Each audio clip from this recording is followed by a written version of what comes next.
6'12" junior Davis starts the way for the Red Raiders with an 87-degree first pitch temperature, and she's quickly behind 0-2.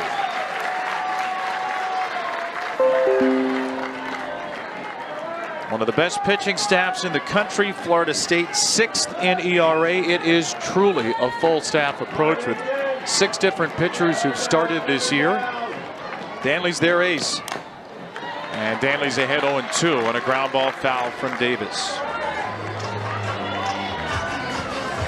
So Texas Tech 48-12, and Maya Davis, in Jerry Glasgow's view, maybe the best kept secret in college softball. 387 hitter who started a hit for more power, 21 extra base hits, 26 steals. Davis grounds the ball over Danley. There's a collision between Torres and Hartley, and Texas Tech's first ever super regional at bat is an infield hit for Maya Davis. What a turn of events, too, for her to be able to get on. Ashton Danley quickly got ahead, 0-2. Maya Davis, so just such a tough out at the top of the order. Second baseman Alexa Langeliers next into the box. Langeliers smacks a ground ball through the left side. Back-to-back pitches, back-to-back hits for Tech. Swinging early in the count, Langeliers very aggressive on this drop ball that she sees up in the zone. If you're going up against a drop ball pitcher and you see a pitch about that height early in the count, you are going to attack it. Hard ground ball through the left side, and Texas Tech is in business. Second team all Big 12 second baseman sets up Lauren Allred, the Tech first baseman. She's first pitch swinging. That's on the ground to second. Florida State will get one. On the flip from Christina Hartley to Isa Torres, Allred hustled it out, and the Red Raiders have runners at the corners on another first pitch swing.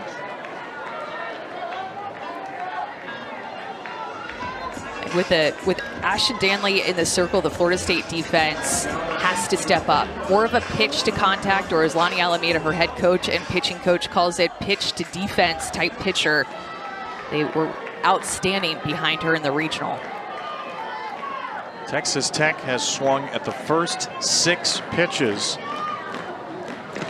And Alana Johnson will take a strike. Our plate umpire today is Carlos Guzman, Smokey Eds, Megan Rabin, and Bradley Newton from first to third. Been a red-hot end of the season for Johnson, 19 for 40 since April 17th. And she's out front of this off-speed pitch, and it's 0-2. Well, I would have asked you what the game plan is against Danley, but I think we figured it out. 8 pitches, 7 swings. Yeah, I think the writing on the wall is pretty clear early in this game, is to be aggressive early. But the good part for Ashton Danley is that she has that great changeup to be able to combat it. Both of the pitches that she's thrown to Johnson in this AB have been that changeup. Not typically a huge strikeout pitcher. She could use one here. Down and away. There goes Allred to second. And infield airmails it into center, and Texas Tech brings in the first run. A Red Raider team with the most steals in school history put the wheels in motion and scores on the error. And Jerry Glasgow with this offense loves to create chaos. In a first and third situation, you have to be communicating. Hartley cuts towards second base, but it just didn't look clear what she was expecting from Edenfield, what Torres was doing, what play was on. The ball gets all the way to the outfield for a run. Just the 4th error of the season against Michaela Edenfield. Texas Tech with 103 steals this year. Allred with her 9th, and Davis in on the error.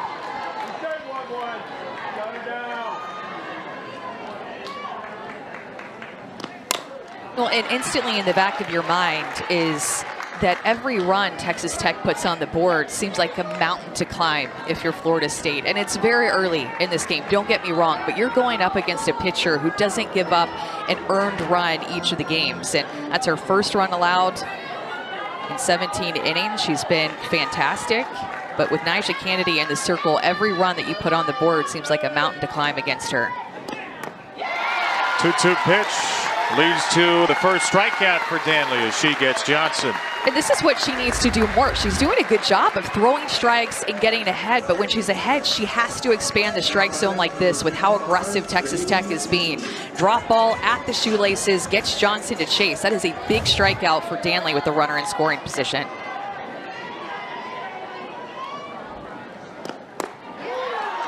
It's a low strike there around the knees to Bailey Lindemuth. One of two freshman starters in the Tech lineup. The freshman starters are the left side of the infield, Lindemuth and Haley Toney. Not a lot of teams who start two freshmen over there. And not only start two freshmen, but are very comfortable doing so. It's not all big budget transfers for Texas Tech. Obviously, Nyjah Canady led the way here. A bunch of transfers from Louisiana, Johnson from Washington, but there's great young talent here as well. Jerry Glasgow, who took over this program after an amazing 6-year run with the Louisiana Raging Cajuns.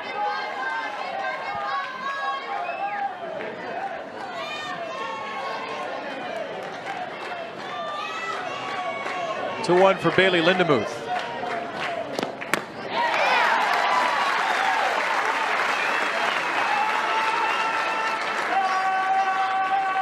Lindemuth had a huge regional round, 4 for 7 with a couple of doubles and a walk. Texas Tech had a huge regional round. They've outscored teams in the postseason now 52-7. Here's a chopper to the left side. Jason E. Beecham makes the play from third. Well, Nyjah Canady, there's your run. Texas year, the reigning National Player of the Year.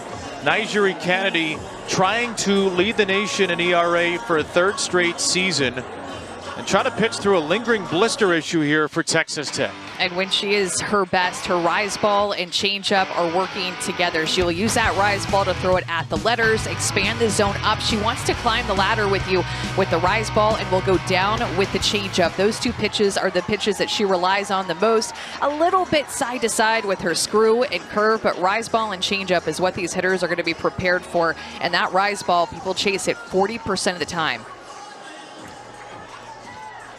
Florida State starting lineup brought to you by Capital One. It's the 8th highest scoring team in the country. 7.6 runs per game. And one of the great Seminole hitters ever in the cleanup spot, Michaela Enfield, who's already been to the World Series stage. Isa Torres will lead it off.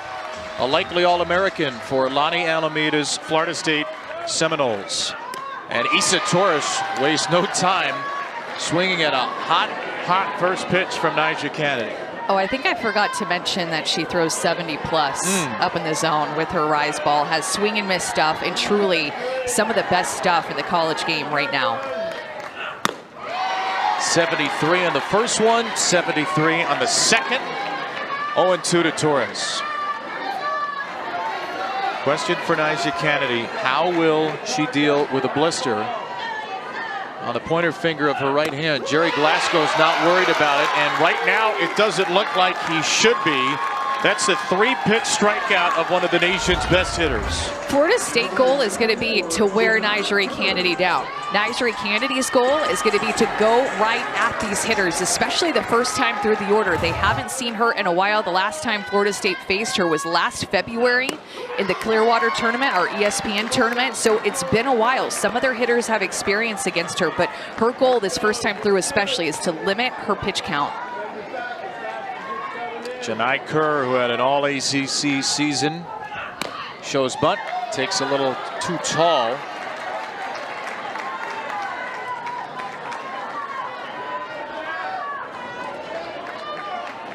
Kerr hit .456 in ACC play, first teamer this year.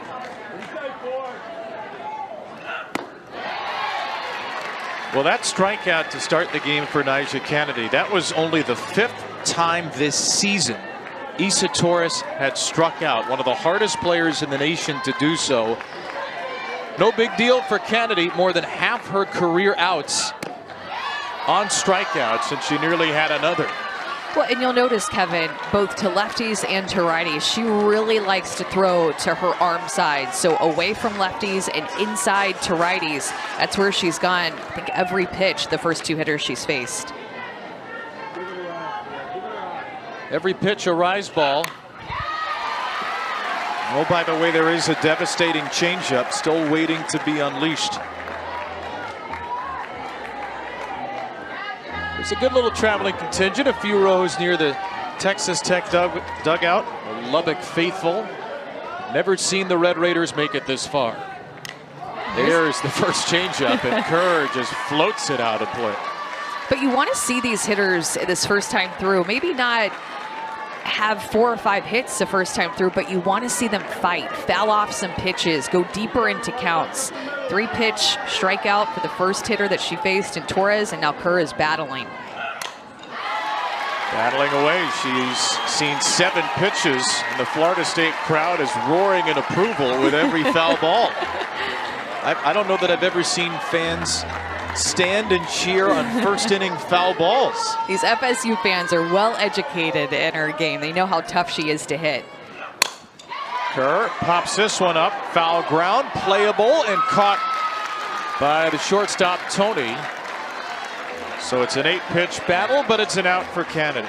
Hey, Kevin, you have to remember facing Nyjari Canady. She has some of the most postseason experience out of any pitcher that's still alive, out of any pitcher in our collegiate game. She has been to the World Series twice. She has pitched in these moments before, and that experience is invaluable to go along with her great stuff that she throws. First pitch swinging, Katie Dack pops it out of play. Senior right fielder Dack, team leading 15 homers and a .714 slugging percentage, second only to the injured Kennedy Hart. Dack pops this one up to Tony. Couple of pop outs to short and a strikeout. Electric start to Oklahoma City a dozen times. Texas Tech has never been there. Lonnie Alameda, national champion coach in 2018, a national finalist at 21 and 23, trying to get to the World Series for the 6th time. Mentioned off the top, Lonnie Alameda battling breast cancer. Florida State playing with an extra emotional edge for her this year. It's been quite the emotional roller coaster here in Tallahassee, and now all the adversity they faced off the field, they faced plenty on it. Now they're facing Nyjari Canady, who not only threw a perfect first inning, but is starting to hit more this year. She was just a part-time hitter in her 2 years at Stanford. And one of the things that drew her to Texas Tech is the ability to swing the bat. And she swings violently. This pitch is inside from Ashton Danley. And she's flat out said, I'm looking to hit the ball out. And that's what is Coach Glasgow's motto too. He loves the long ball, and so do I. Leads the team in home runs, and there were several games that she missed due to injury. Did not hit in every game.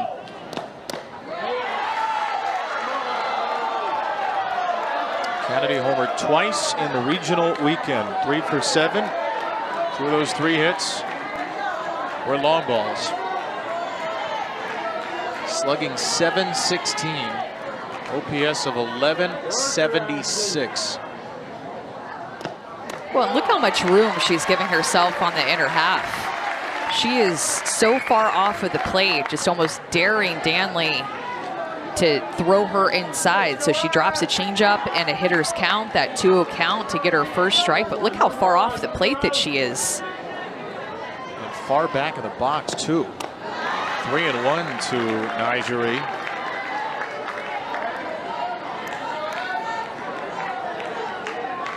She and Jordy Ball, 2 finalists for National Player of the Year, have both been two-way players this year and have put up huge power numbers. And Canady takes a walk. First of the game. Texas Tech gets the leadoff runner on for a second straight inning. And the Red Raiders will typically take her off the base paths for a pinch runner. They can use the flex position to do so. So Canady gets a walk, shares a little advice to a couple of hitters, and we'll get ready to pitch. Ashton Danley just trying to find the consistency and the rhythm with her changeup early in this game. When she throws it, it is so good, can spot it for a strike, but not quite seeing that pitch consistently placed where she wants it to so far in this game. Logan Holloman is the pinch runner here for Canady. Danley worked around all sorts of traffic in the regional round. Didn't give up a run in 10 innings. Demi Elder takes a strike here. Jerry Glasgow felt like everything changed when Demi Elder came back. Missed the first half with a quad injury. He didn't put her into games right away when she was healthy to play because he said, I don't know if you're ready to hit. They're 25-3 since she returned. As she grounds the ball to short for one and only one. Hartley's low throw was a little late, so it's a 6-4 fielder's choice. And every time that there's a runner at first base, there's a double play opportunity for Florida State. I mean, they even turn a triple play in the regional with Danley in the circle. You know the ball is going to be put in play. Lonnie Alameda has felt like as the season has gone on, her defense has gotten more confident playing behind Danley in anticipation of where balls are going to be headed after she releases it. Elders at first. Here is Victoria Valdez. Another ground ball to second. Another double play opportunity. And right on cue, the Noles turn 2. The National Player of the Year last year, which set off perhaps the wildest, most frenzied portal recruitment we've ever seen in college softball, particularly because it was in the NIL era. A junior from Topeka, Kansas, facing Michaela Edenfield, who sends one the other way to right center. That's tracked down by Alana Johnson. So wonderful piece just last week written by Dave Wilson on ESPN.com about Nyjeri Canady's transfer, and a lot of support from the Matador Club, which is the NIL collective at Texas Tech, which signed Nyjeri Canady for 1 year, $1,050,024. 24 is for the jersey number. One of the biggest boosters there, Tracy Sellers, who's a former Texas Tech softball player. Her husband John, a former Texas Tech football player, oil and gas executive, have donated a ton of money to Tech, to the athletic department, softball stadium upgrades, and enter Jerry Glasgow, who's a head coach at Louisiana on the mid-major level, gets the job at Texas Tech, and he told us he was asked immediately, can you get high-level players to Texas Tech? And he went and got the most high-level of them all. And at that point, they knew that Nyjeri Canady was already in the portal. And Jerry is known to be a great recruiter, especially in the South, in the state of Texas. He coached at Georgia. He was an assistant coach there. He coached at Texas A&M. And of course, he was the head coach at Louisiana.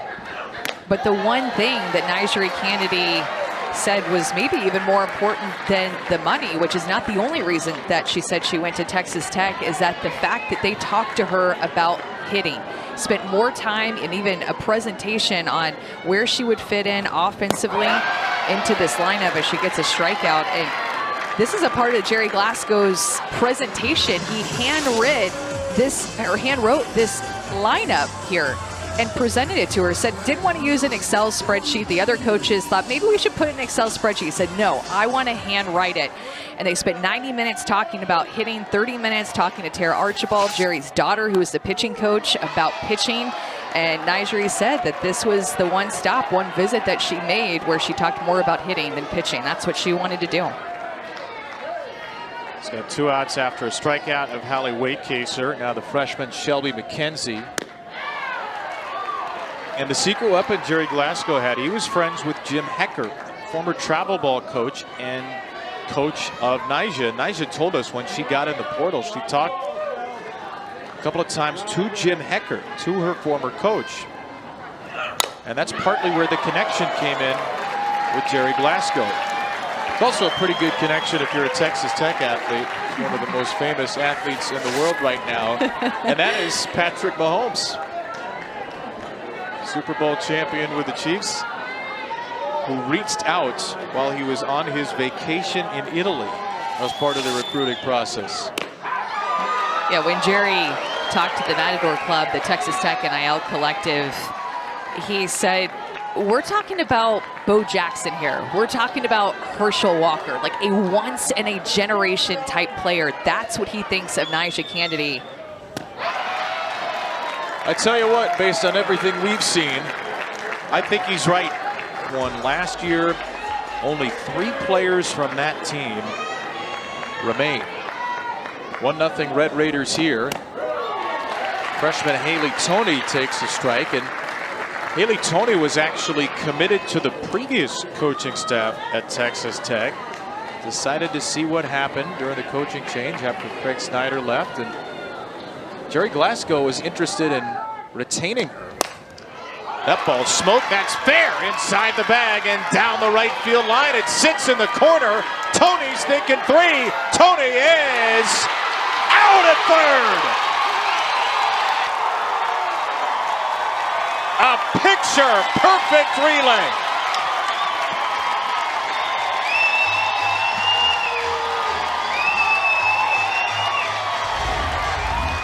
Fans are loving this defense that take Toney off of the base pass. First of all, great piece of hitting, sitting back on that changeup, but it's all about the relay from Katie Dack, bringing it in, and the throw to Beecham.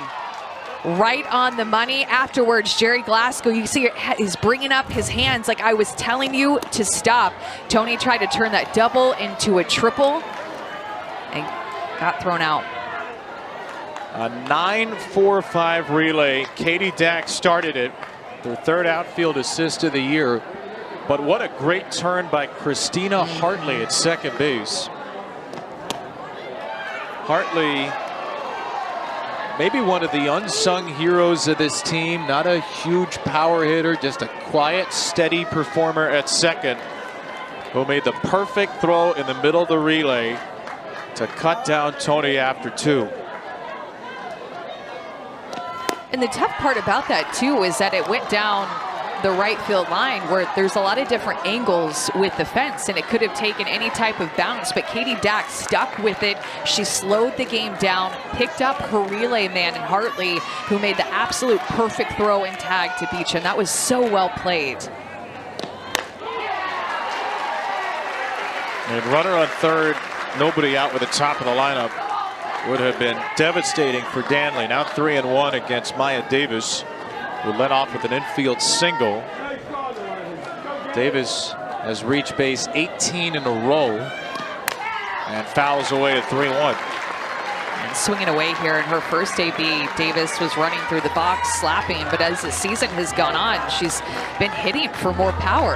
And even when we talked to her and Nyjah Canady today, a little bit of a competition, like a home run competition between these two, a fun home run competition. In the air left side, Wakecaser puts her away, and a great fight back after Danley was down 3-0.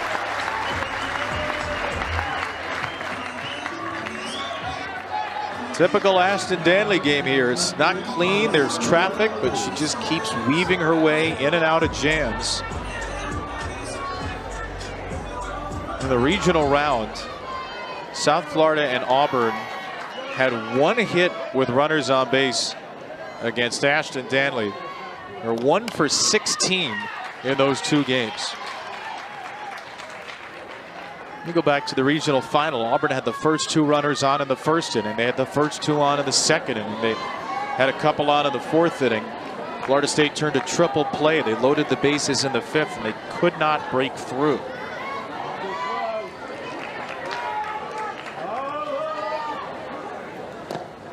There should be like a cycle of defensive plays, right? So, you know, you can hit for the cycle, but with Danley in the circle, they have a triple play. They obviously just have like a 6-3 type play, but they have a double play. Now they have this relay play. I mean, we should start keeping some Florida State defensive cycle scores here. I don't know what the defensive cycle would be, but I feel like Florida State is well on their way the past couple of outings that Danley has had. Which they need, because she is not a huge strikeout pitcher. Is 1 today. 74 on the year in 104 innings. 2-1 for Alexa Langeliers is down and in. Look at how patient they've been the past couple of innings compared to that first inning when they were so aggressive. Canady had the leadoff walk in the top of the second. She showed patience, but in that first inning, they were so aggressive, swinging at just about everything. And Langeliers is on for the second time. 2 walks today for Texas Tech.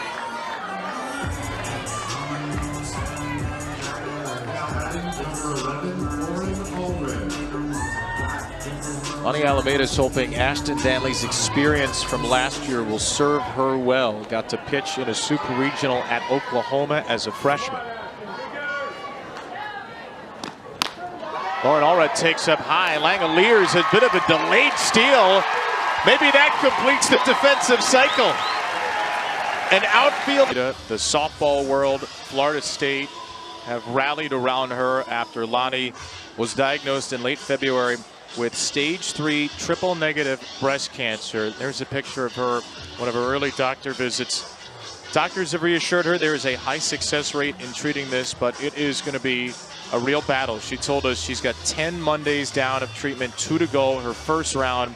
The second cycle of treatments will begin after the Women's College World Series in June, and that logo has made its way through the whole softball world. Was designed by Lindsay Leftwich, the head coach at North Carolina State. A pink ribbon with Lonnie Alameda's iconic braid. And as you notice, she's not currently wearing that iconic braid. There's a pop-up from Jason E. Beecham, which is caught by Victoria Valdez. Well, Lonnie Alameda told her team at the end of March, and a couple of weeks later, on a road trip to California, the team decided to help Lonnie cut her hair. Michaela Edenfield, who's been a leader here and a Seminole for 5 years, was the last to do it. The embrace between Lonnie Alameda and one of her great Seminoles ever at the end. And we thank Florida State for sharing that with us. And we thank Lonnie, who's been a lot more open through this than she is really typically comfortable being.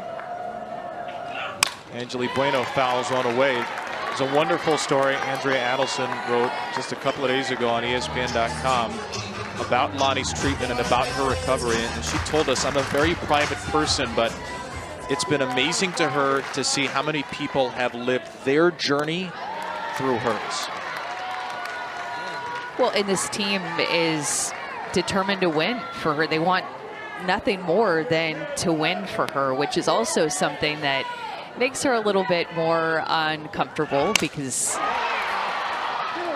she's the type of coach that she always talks to them about playing for something bigger than themselves, but she never meant for that to be her.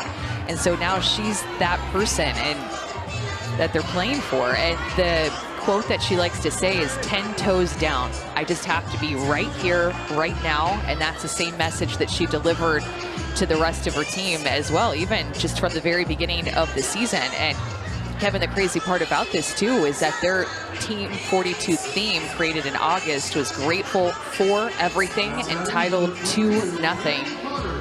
And that's played an even bigger theme on and off the field this year for Florida State.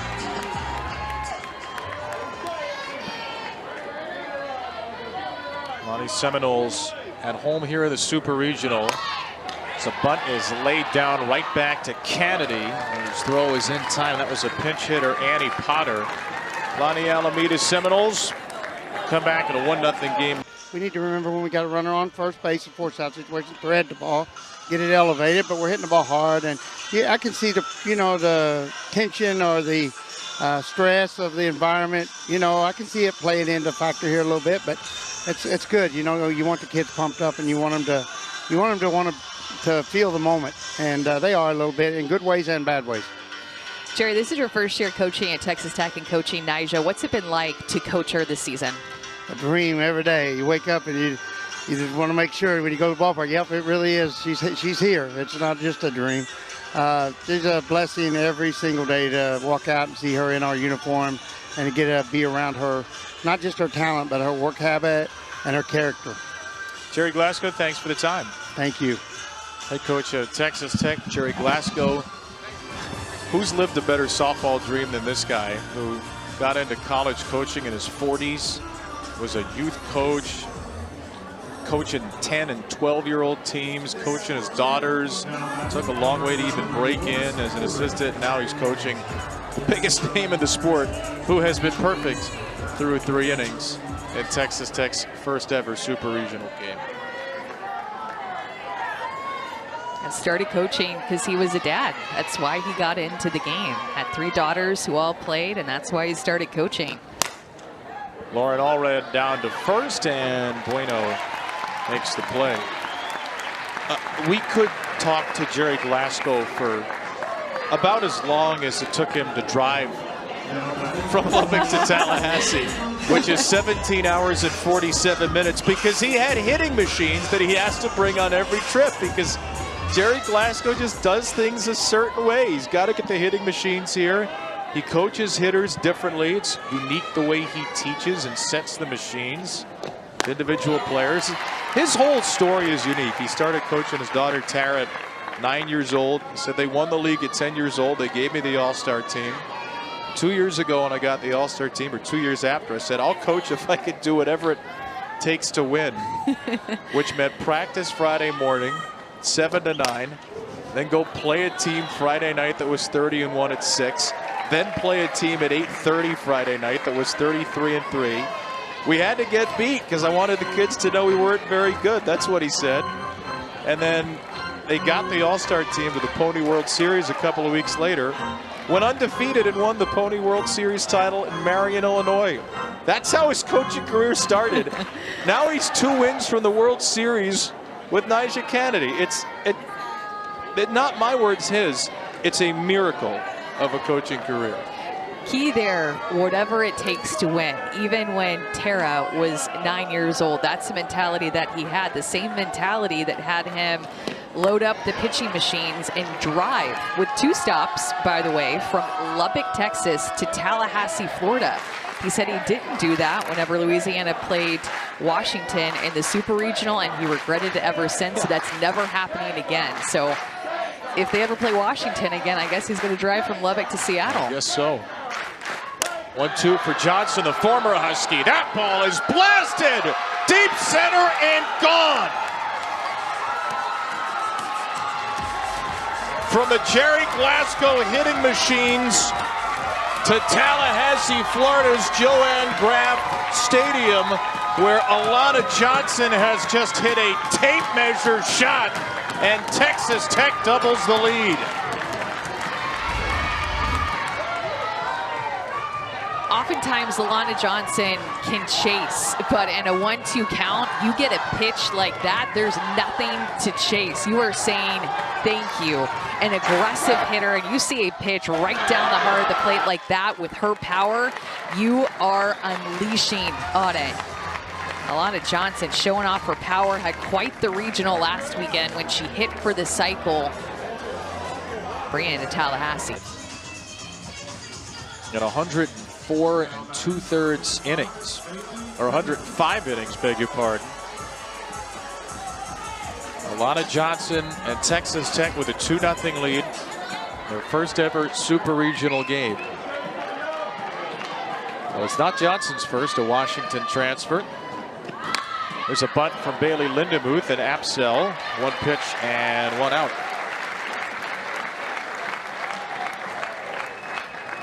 See how quick to make this pitching change, and it's just because Lonnie Alameda is very comfortable with making these changes and using multiple pitchers in a game, something that she's been working toward for the past several years.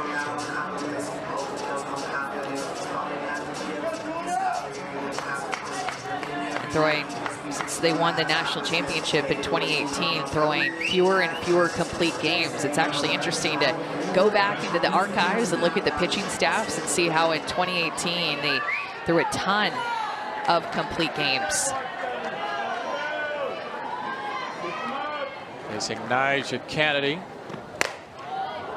In the air to right. That's hit pretty deep, but stays in the park. 2 pitches, 2 outs for Apsell. But the former Washington Huskies approach against her and Apsell. I mean, scrappy, swing it. They try to put the pressure on with running, some short game, everything we thought they would do. So, I think this is exactly what we thought it would be, and a tight ball game in the first one for sure. So it's just better gathering information, making adjustments, and doing what we can do the rest of the game. Coach, what's the vibe like in your dugout being down by 2 against Niger right now? Yeah, I mean, they're just like trying to figure out how to, make better adjustments for the team. So there's a lot of talk going on in here. I think it becomes a little strategy at some point. So good vibe for sure. I mean, it's super regionals, right? So good vibe getting after it. She's a great pitcher, and, excited to see what we can put together here. Lonnie, as always, we appreciate the time. Thank you very much. And Niger Canady, really good first time through the order, had 3 strikeouts, 1 on her rise ball and then 2 on her changeup. This changeup that she throws, Kevin, is something else. And when she came out as a freshman, she was known for her speed and for her rise ball. She only threw that changeup 2% of the time. Now she's throwing it about 15% of the time. And when you look at the numbers, you kind of ask yourself, why not throw that pitch a little bit more? It's so tough to hit that changeup. Lisa Torres bunts the first pitch she sees foul. 30 pitches in the first 3 innings. 22 strikes and no base runners for Florida State. It's Torres, Kerr, and Dak, the Seminoles' top 3. Torres takes strike 2. Hitters against that changeup on the year just hitting 120. Remember, 40% swing and miss rate. Off of a rise ball, they're hitting 168. So a drop of about 50 points against that changeup. What do you expect Florida State to do second time through? Be a little bit more comfortable with her speed, and I think at handling the upper part of the zone. Something that they talked about coming into this game was just trying not to have too many pop-ups against her. Ground ball to second. Torres is out. Terrific play by Langoliers. It's a great adjustment by Issa Torres, who struck out on 3 pitches in her first at bat and hits that changeup hard. Speaking of that changeup, that's a good sign if Issa Torres just picked up a changeup out of her hand like that with the way that they saw that pitch first time through. Tonight, Kerr had the best battle, 8 pitches in the first before fouling out to short. And Kerr loops this pitch to shallow center, and an on-rushing Davis makes the play. The Women's College World Series returns to Oklahoma City, and the action begins in just 1 week. 12 Eastern, 11 Central, live on ESPN. For more information on the 2025 Women's College World Series, go to NCAA.com, the official online home for all 90 NCAA championships. So an 8-pitch out for Kerr in the first, a 1-pitch out in the second. And Katie Dak on the first pitch into left field at the Women's College World Series. Quite a few first-timers who could crash the party, including Texas Tech, as Demi Elder pops out to second. Note that that first Arkansas-Ole Miss game has been moved up because of weather tomorrow. And you want to win game 1 80% of the time. It happens every time. Game 1 winners have advanced 121 out of 152 to the World Series. Let's see if Texas Tech's going to take a pitch. Nope. First 3 pitches, 3 outs against Julia Apsell, and Victoria Valdez fouls one away. I feel like we go through these waves where they're very aggressive on the first pitch and then waves of taking, like in the second and the third innings. Well, they swung at the first 6 pitches of the game against Danley. And there's a called strike. 0-2 on an off-speed pitch from Julia Apsell. Victoria Valdez has been a great partner for Niger Canady behind the plate this year. 362 on base percentage in the 8th spot. Pops one up. Bueno does not have a play. You know, Jerry talked to us in the mid-game interview just about maybe his team being a little bit nervous, being here in the Super Regional, most of them for the first time. I don't feel like I've necessarily seen that from how they've played, but When Nyjah Canady sets the tone in the circle for you, it's really easy to settle in fast.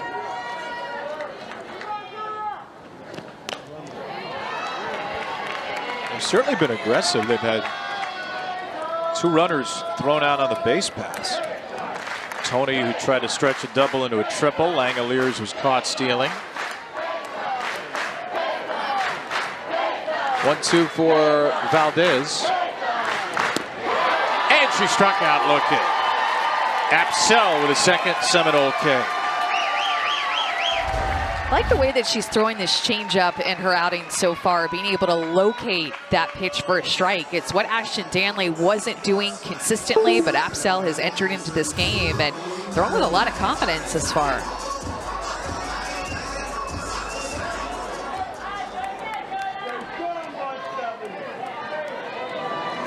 Haley Tony.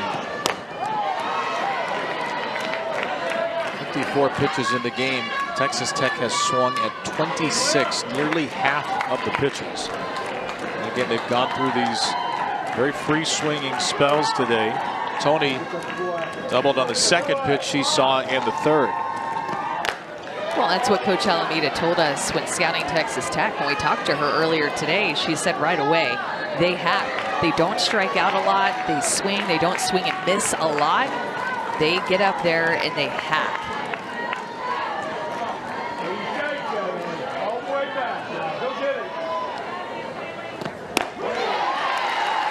Haley Tony with that first at-bat doubles now 355 since a 2 for 23 start. And according to the Texas Tech Sports Information Department, she's the only freshman from a power conference school to start every game at shortstop this year. A little dribbler right back to Apsell, who throws it away. Tony will go for another extra base, and the ball got away in right field again. This time, she stayed at second, even though Jerry Glasgow is still trying to wave her over to third. It's always in the back of your mind. She got thrown out at third to lead off a couple of innings ago, and now she sees that ball down and easily gets to second, but Jerry Glasgow was waving her. That ball got away from Bueno at first base, and it just kind of trickled away. Nobody was by it. Jerry Glasgow was doing the windmill, so completely opposite. Here, he was like all about her going, but see, he's telling her, he's getting some good pitches, some air pitches over there at third base with his windmill arm. Just explaining to her right now where that ball was. Hey, pick me up. I'll tell you what you need to do. Pick me up before you get to second base. Annabelle Weidger's gotten hit around a little of late. 8 earned runs, 7 innings over her last 4 outings. And a big spot here against Maya Davis. Infield single, foul out to left. Davis is late on strike one from Weidger. Of course, this is the first right-handed pitcher that Texas Tech has faced in this game. Weidger throws with good velocity, rives and curve spin. On the ground to second, backhanded by Hartley, and a fine play ends the inning for Florida State. That was actually Potter who stayed in the game at Oklahoma, and Nyjah Canady. Texas Tech wanted her for moments like this. And they're getting what they paid for so far with 4 perfect innings. Michaela Edenfield leads off the 5th and takes ball 1. She's looked sharp, and we talked about this at the beginning of the game, but last weekend Jerry Glasgow mentioned that she had a blister that she was pitching through, and you could tell that it was affecting the sharpness of her pitches, in particular the sharpness of her rise ball. Last weekend in the regional, she threw that rise ball 61% of the time, but only got 6% swing and miss rate on her rise ball, which normally it's 6 times that amount. But if you're Nyjah Canady, you want to throw as few of pitches as possible against Florida State today, knowing that you might face him tomorrow, knowing that you might face him in game 3 even, and try to limit that blister amount that it's rubbing. Now this is a big battle here with Edenfield, who gave a fly ball to right field to ride in her first at bat. Michaela Edenfield, a 4-time All-ACC selection, and you want to limit your pitch count? That's the way to do it. 4 one-pitch outs in the last 7, no more than 13 in an inning. Outside to Edenfield, and this is the first 3-ball count in the game. One of Florida State's best ever hitters, the redshirt senior from Sneads, takes ball 4, and the Seminoles have their first base runner.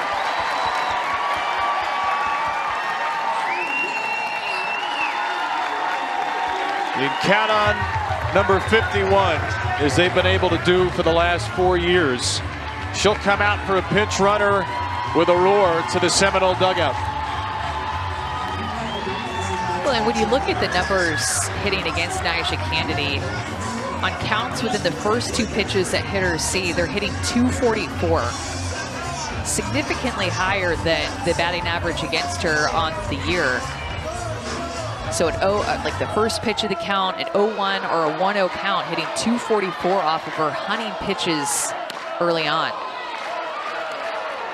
The pinch runner is Amaya Ross.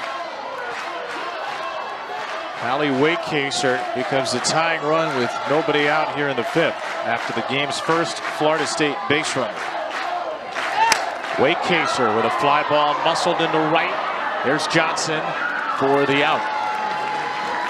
Once again, Florida State goes after one of the first 2 pitches, and once again, Canady gets a quick out.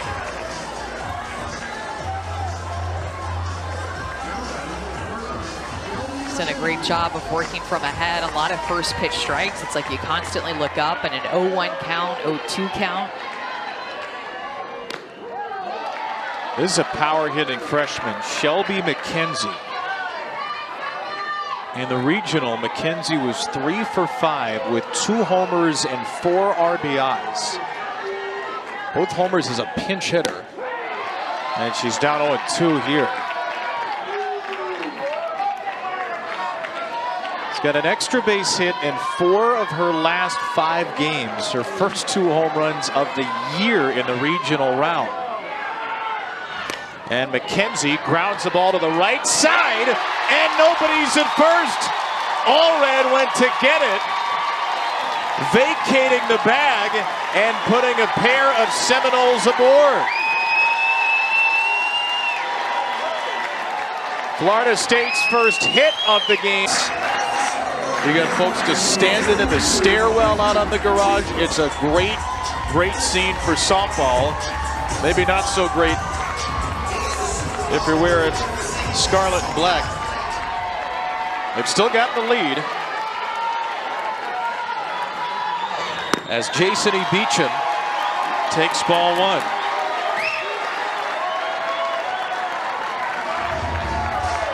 Beecham last year reached base 3 times against Nyjah Canady in Clearwater. 2 of those were walks. The other was a single as Florida State scored 4 runs, 1 earned in 5 2/3 against Canady. A strike to Beecham, 2-1.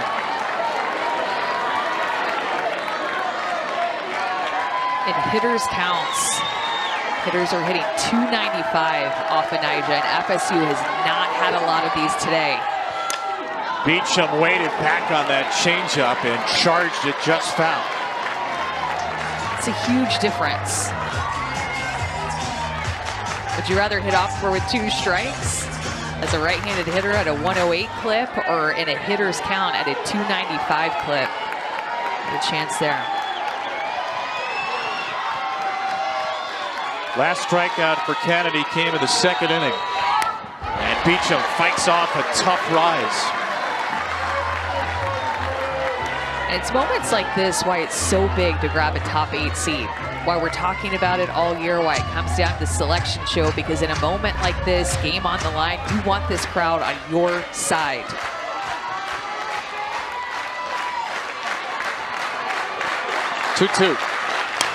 There's a drive to left field and foul ground. Elder makes the play. Elder's got the second out on the run for Texas Tech.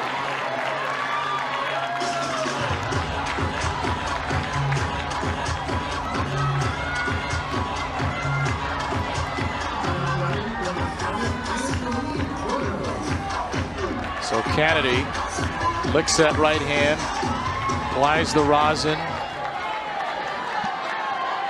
That's 2 on and 2 out for Angeli Bueno.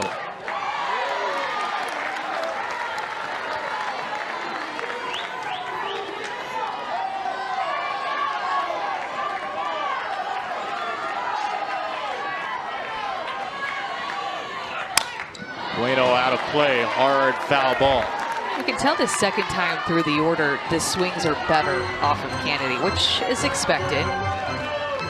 First time through, she's sharp, not as tired. That blister probably, she's not feeling it as much.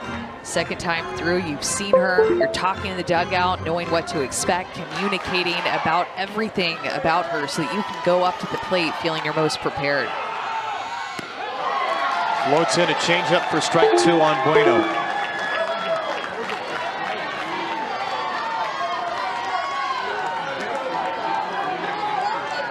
Ross, the pitch runner at second. DeLong, the pinch runner at first. A 1-2. Struck her out swinging. An authoritative series of roars. Is a summary of how they like to score runs. They have that pop off their bat with some power, like you saw with the solo shot, and they like to be aggressive. They like to cause chaos on the bases. Sometimes they get thrown out, sometimes it works to their advantage. And they've got 5 of the 6 hits in the game. Nyjah Canady has been brilliant, as she typically is. Texas Tech, which scored 8 1/3 runs a game in the regionals, needing just 2 so far. Alexa Langeliers grounds one past a diving Isa Torres. And Langeliers has 2 hits and a walk out of the number 2 spot. She's been an on-base machine. Finding a different way on in each of her 3 plate appearances. Gets a pitch out over the heart of the plate. And that's what, if Texas Tech is a team that hacks, they definitely look for these mistakes out over the heart of the plate. The mistakes that Florida State pitching has made, they definitely take advantage of them. Lauren Allred, their RBI leader, against Annabelle Widra, who is a strike throwing machine for Florida State.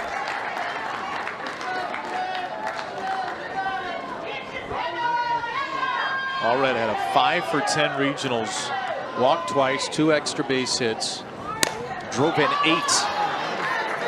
She will pop out here. This week's Sunday Night Baseball matchup, the series finale between the Dodgers and the Mets, 7 Eastern, 6 Central on ESPN, ESPN Deportes, and ESPN Radio. Coverage begins at 6 Eastern with baseball tonight. Sunday Night Countdown.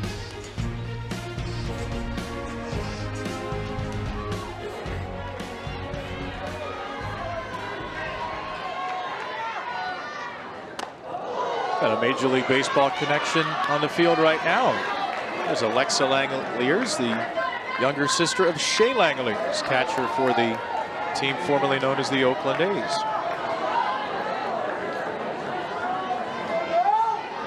Big brother be proud of her night. A couple of hits and a walk. Johnson rips one to the screen.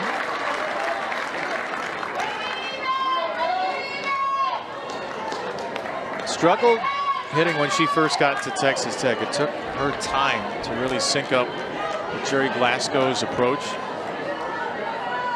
She's been less of a guess hitter now, more dialed into what pitchers are throwing.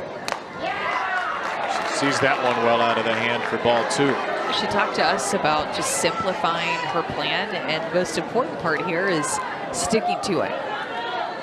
Being disciplined, trying not to chase as much as she did earlier in the year.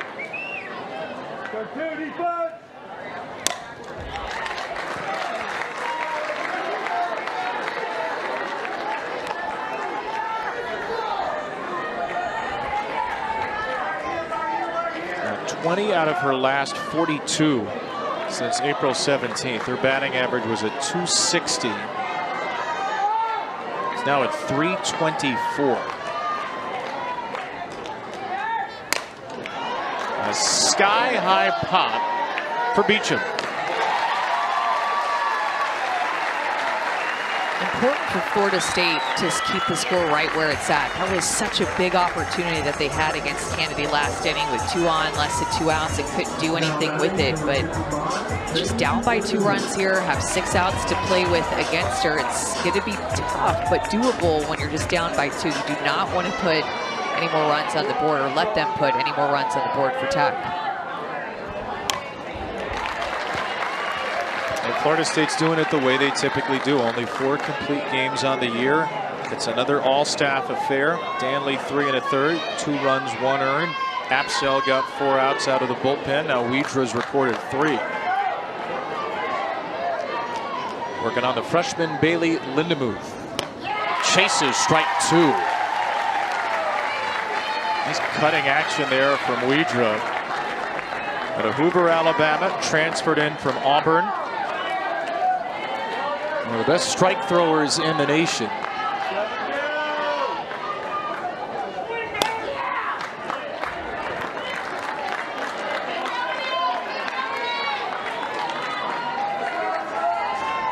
Remember, the Game 1 winner, Super Regional history back to 2005, has won 80% of series. 20th year of Super Regionals, which started 20 years ago. Of course, we didn't have any in 2020. There's another pop-up. Got a lot of those tonight. 3 straight for Weedra, and Florida State's going to send up the 9-1 at Stanford, trying to take the Red Raiders to the World Series for the first time. She needs 6 outs for a Game 1 win in this best-of-3, and she fires a strike to Annie Potter, who bunt grounded out back to her the first time. A chopper to first. That is a fair ball, and another quick out for Canady. Is it 59 pitches through 5 1/3? So 3rd time through the order now for Florida State with Issa Torres.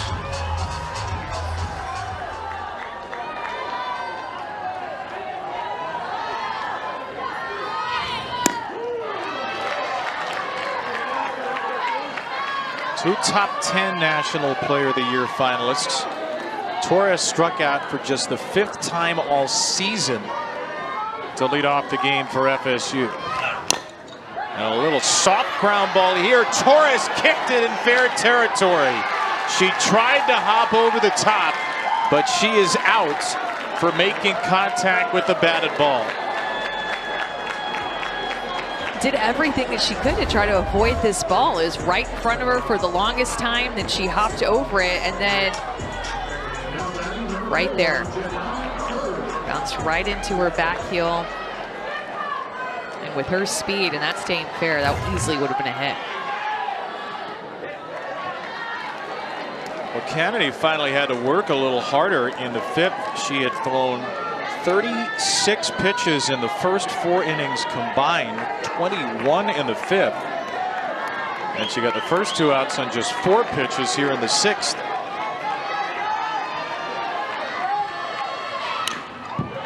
By the way, score that 1 unassisted on the putout. 1-1 to Janai Kerr. I was curious how to score that. I just wrote down the 2nd out, and I was going to revisit that situation wrote down the 2nd out later, but now I know.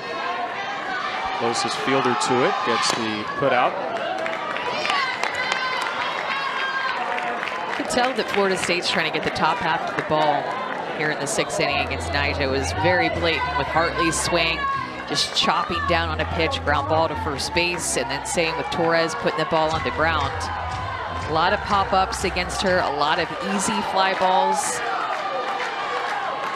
And a 1-2 to Kerr. A chopper to second base. Short hit Langoliers, and another 1-2-3. An 8-pitch inning for Nigeria Canady. Worth of appearances in the World Series. Canady's walked and flied out today. And she smacks this pitch the other way. It's gone! Nyjah Canady, who's allowed just 9 home runs this year, has just hit her 11th, and she gives herself a little insurance.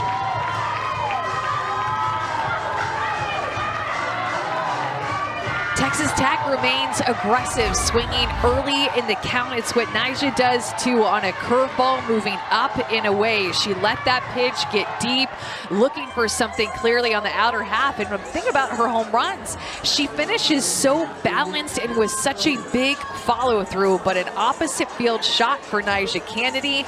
Last year's National Player of the Year, possibly this year's National Player of the Year. Again, doing big things, swinging the bat here at Texas Tech in a huge insurance run. With the Tallahassee sunset in the background, that is one extra breathtaking swing from perhaps college softball's most breathtaking player.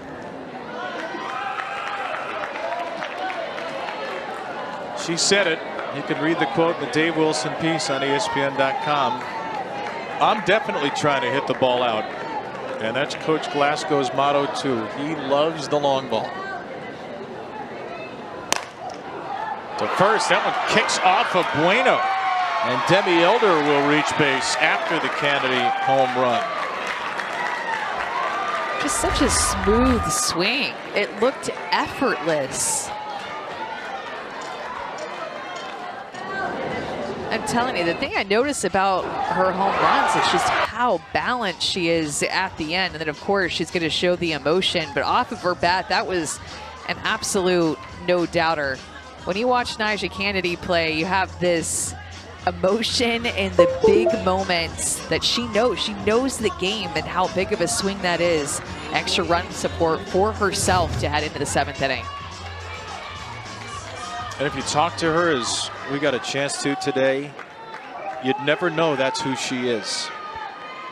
Unassuming, thoughtful, quiet personality off the field. When she gets out on the diamond, she absolutely lets it rip.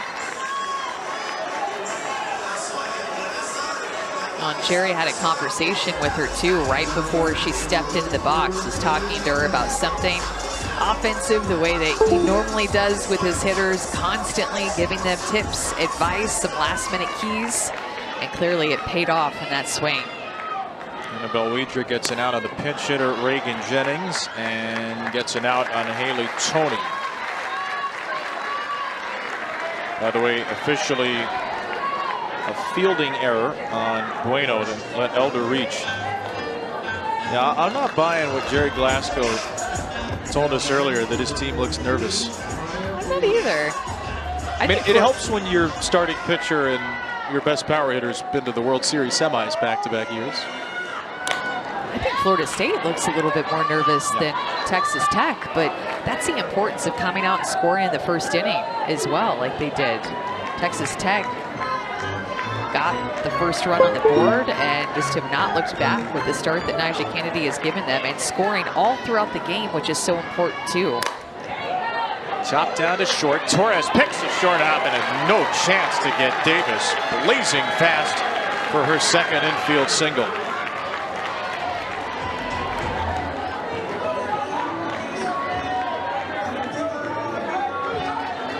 And Texas Tech, if they haven't broken it open already, considering Nyjah Canady on the mound, they're close to doing so with Alexa Langoliers. Tomorrow night, Game 2 of the Western Conference Final on ESPN and ESPN+. Connor McDavid and the Oilers try to even the series in Dallas against the Stars at 8 Eastern, 7 Central. The Point kicks off our coverage at 7:30 Eastern. Got a Texas Tech timeout here as Nyjah Canady stares at a field she has conquered through 6.5 innings. Pretty good when you have as many hits and you've driven in more runs than you've given up.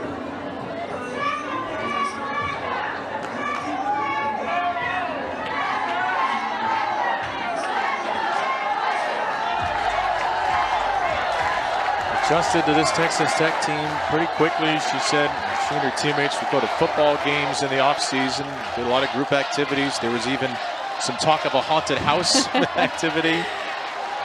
There were a lot of Red Raiders who needed to gel. Only 3 players returned from last year. 5 players came from Louisiana with Jerry Glasgow, so made it a little easier, but this team had to learn to play together. And let's face it, this is not a 12 seed in terms of talent. They had a slow start to the year, but they might be about as talented, as well put together as any 12 seed ever. And they're going to take a 3-0 lead into the bottom of the 7th. Nyjeri Canady gets a ball into a land of confusion by Shelby McKenzie, where Lauren Allred, the first baseman, went for the ball and vacated the bag on a ground ball to the right side. Otherwise, we might be talking about a no-hit bid for Nyjeri Canady in the Super Regionals. A 3-0 lead as she'll face the heart of the Florida State order. Katie Dack takes the 66th pitch of the game inside. A very low pitch count, so not a ton of stress comparatively for Nyjeri Canady, as Dack smokes a ball to right field for the 2nd Seminole hit. Florida State's best swing of the night.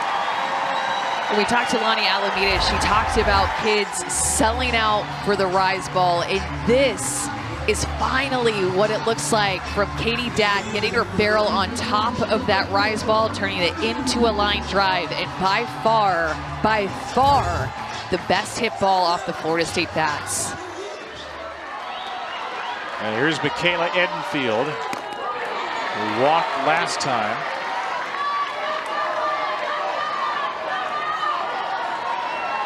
The 4-time All-ACC selection.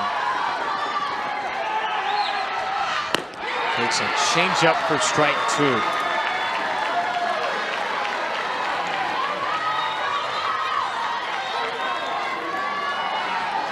One home run shy of Maddie O'Brien for the 2nd most in Florida State history. Just trying to get on base any way here. She chases a very high rise ball and stays alive. Former travel ball teammates, these two. Nyjeri Canady and Michaela Edenfield played for the Lady Sluggers, so a lot of familiarity between these two.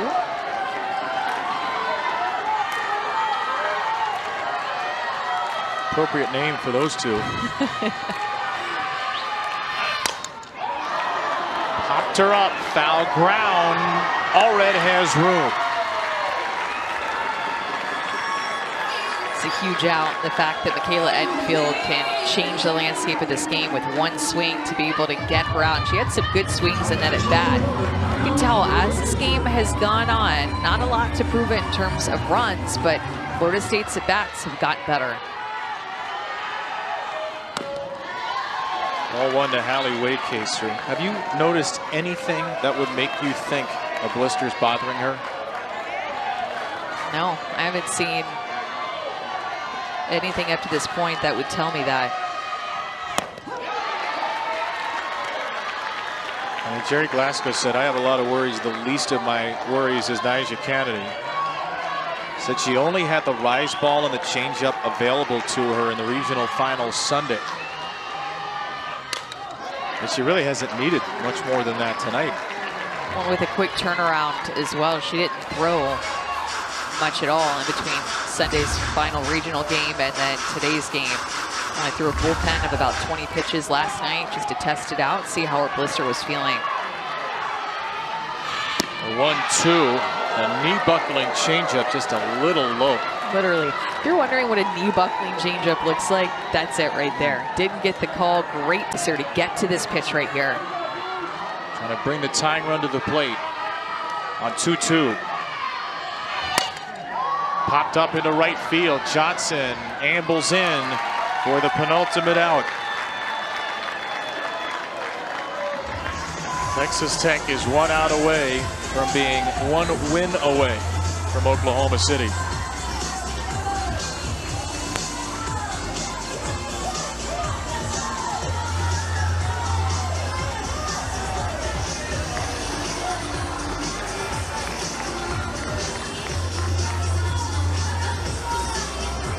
Addie DeLong's going to bat for the first time. Actually, it'll go back to McKenzie, who returns to hit after Long had pitch run for her. And McKenzie's late. 72 here in the 7th inning for Nyjah Canady. Now thrown 16 out of 24 first pitch strikes. Chases strike 2, and the Red Raiders are 1 strike away. I go back to anything else. Go back to that same spot, low and away.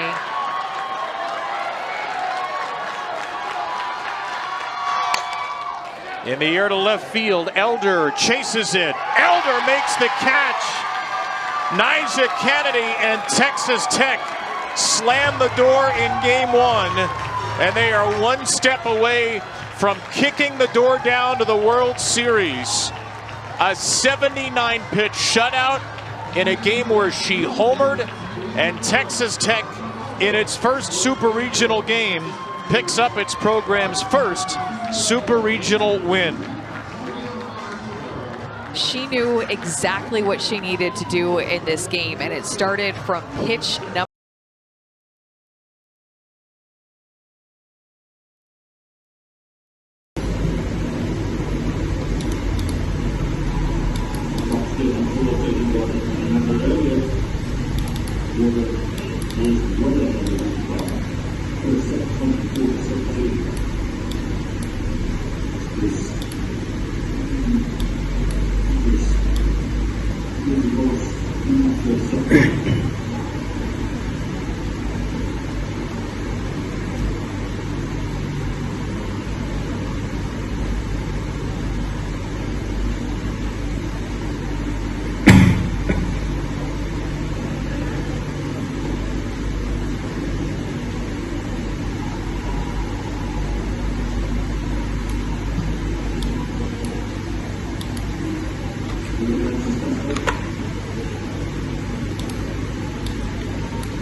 That she wanted from the video review and